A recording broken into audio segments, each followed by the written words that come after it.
Hello guys and welcome back. In today's video we have another historical game spotlight called Hold Fast. As always, we're going to begin with a short description of the game. Hold Fast Nations at War is an online multiplayer first and third person shooter focusing on the combination of teamwork and individual skill. Take part in historical clashes on land and at sea with the most powerful nations during the Great Napoleonic Wars. There seem to be two main ways of fighting. The first context is by joining the Navy, where you get to experience what it's like to be a crew member on board a military sailing ship, raise the sails, fire the cannons, and test water depths and recuperate to keep your vessel afloat.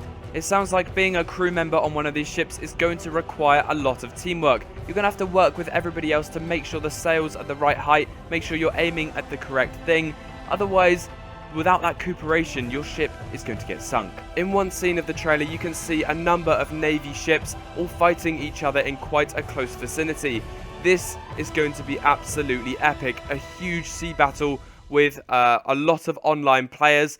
It's something we haven't really seen before in a standalone Napoleonic Wars era game, unless you count Napoleon Total War, but that's more of a strategy game, and this is more of a you're the actual soldier, and it's up to you to take out the enemies yourself, which in my personal opinion is better than controlling your army from a bird's eye view, but then that's up to the consumer, depending on what they prefer. Before I go any further with the sea battles, I would like to explain what the other side of the game will contain. As you've seen from the trailer, there's also land battles. Now, these will contain pretty much everything you would expect from the Napoleonic Wars era. Now, I presume there's going to be cavalry, we saw some cannon shown, there's going to be siege battles, you can line up with your fellow comrades in a multiplayer match, firing in those huge Napoleonic era lines. We saw examples of siege battles in the trailer, which will be very, very cool, especially on a larger scale. Now, we saw this kind of thing in the Mount and Blade DLC Napoleonic Wars, but this is going to be a huge step up from that. Now, I did read somewhere on a forum that the people that actually made the Napoleonic Wars DLC for Mount and Blade Warband are making this game. Now, I want you to confirm that or deny that in the comments down below, because it'll be very interesting to see how they edit what they've done already to produce an even better Napoleonic Wars era game. Whilst on the subject of the actual battles that we are going to be taking part in, I think it's very, very important for the game developers to include a very large server size. When I say large, I would expect a 200 slot server as the minimum, especially for the large land and siege battles. However, it would be very nice to see them go above and beyond that 200 slot server and maybe increase it to something like 300 to 400, because imagine the scale battles we could have in those kind of server conditions. It would be absolutely epic. Imagine the huge 200 versus 200 battles with maybe a 200-man line, all firing in a huge volley. I would love to see that. I would just like to say the following footage is of the Mount and Blade Warband Napoleonic Wars DLC, which the developers of Hold Fast actually helped to make. And I'd rather show you that than showing you the same screenshots and video footage over and over again. So let's proceed with the video. One of the things I haven't really touched on is the use of artillery. The actual firing method and how it will work in terms of reload times and as well as in terms of aiming is going to be very interesting, because we do not want them to be too overpowered, because that will just ruin the experience for the people playing as infantry. Whenever cannons are too overpowered, it's going to make the game a lot less fun. I think maintaining the balance between artillery, infantry and cavalry is very, very important, just for basically overall player experience. I would be absolutely overwhelmed if they managed to add a map which would integrate sea battles and land/siege battles. It would just be an absolutely epic scene, seeing ships bombarding the castle, sending out landcrafts to land on the beaches, and then they can go ahead and attack the castle whilst meeting a lot of resistance from infantry and possibly cavalry. I think that would be very important to add in, maybe as a DLC later on down the line, but again, this is all speculation. Hold Fast has a basic class system where you can play as a captain, a sailor, a surgeon, a line infantry, or an officer. Now, every class comes with its own traits and roles, which are crucial for your team's survival. The difference between a captain and an officer is obviously the captain is at sea and the officer is on land. And the same goes for the line infantry and the sailor. The only one that's probably going to be seen in both is the Surgeon. Obviously, they'll probably add some more classes as they go along, but these 5 are the base ones for when the game is going to be released. I have absolutely no idea which benefits or drawbacks these classes will have, but I can presume that the officers will have slightly better stats, maybe have standalone abilities to command certain soldiers. Who knows how that's all going to play out, but I think the Surgeon is going to have a cap or a number limit depending on how many people are on the server. I think this will also be the case for the officers and the captains, but obviously not for the line infantry and the sailors, as that wouldn't make any sense. For any game such as this, the combat system is the most important thing by far. If they haven't got a base combat system that everybody can play and enjoy, the rest of the game doesn't really matter.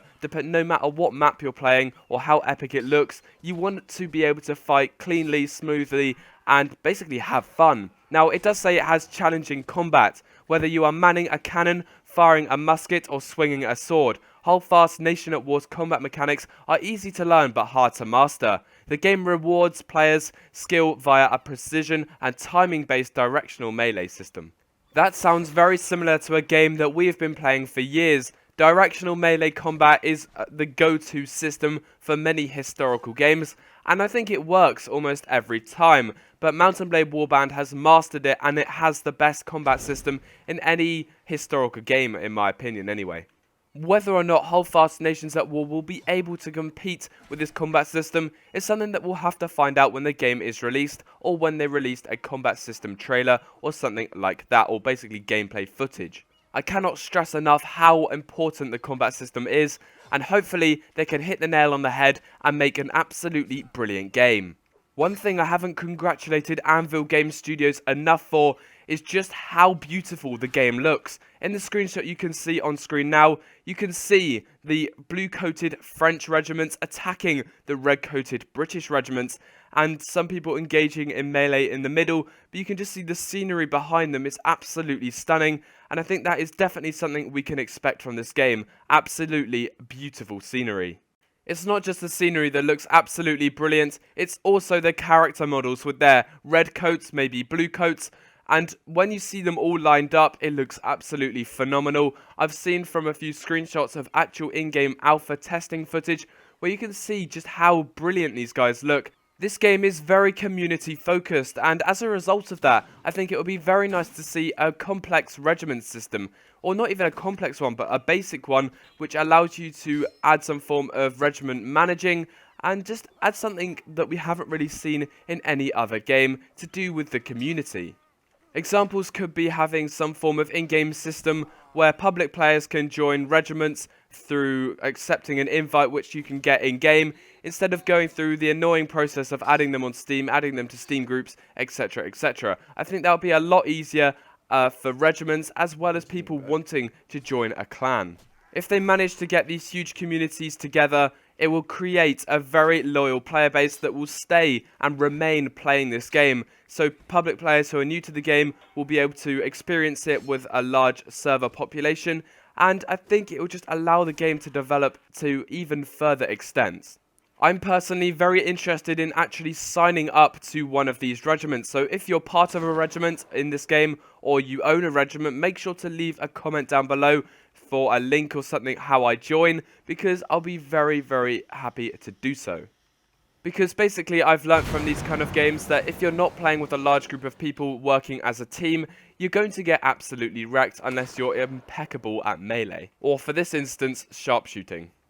The games company did have a short question and answer session. The first question was, will the community be able to host its own servers? They replied with, yes, you will be able to host your own community servers alongside the official ones we'll be hosting ourselves. We'll be distributing the server files as part of the game on release. Now that is something very, very brilliant that the games company has actually done. It means that communities are going to be able to form almost instantly when the game is released.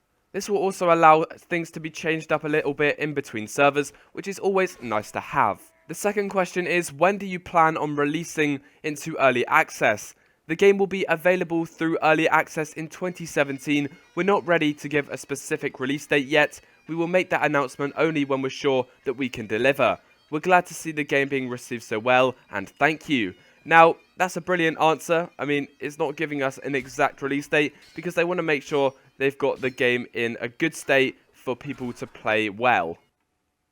Now, I think that's everything I wanted to talk about. The next thing you guys need to do is to go down in the description and find the links to the Holdfast website where you can read more information for yourself. There's also a forum where you can discuss any features you want to. There's a huge community backing already discussing things like the features as well as the history of the era, which I think is very good indeed. Anyway guys, I think that will wrap it up for this video. Make sure to click like if you did enjoy, as well as hitting that subscribe button if you're new. This is probably one of the hardest videos I've ever made because I had to retake all the audio so many different times because I'm really ill at the moment and I could barely speak. I'm even struggling to speak right now. Anyway, I'm going to leave you with the outro, which will probably trigger you, but you know, I'm going to do it anyway.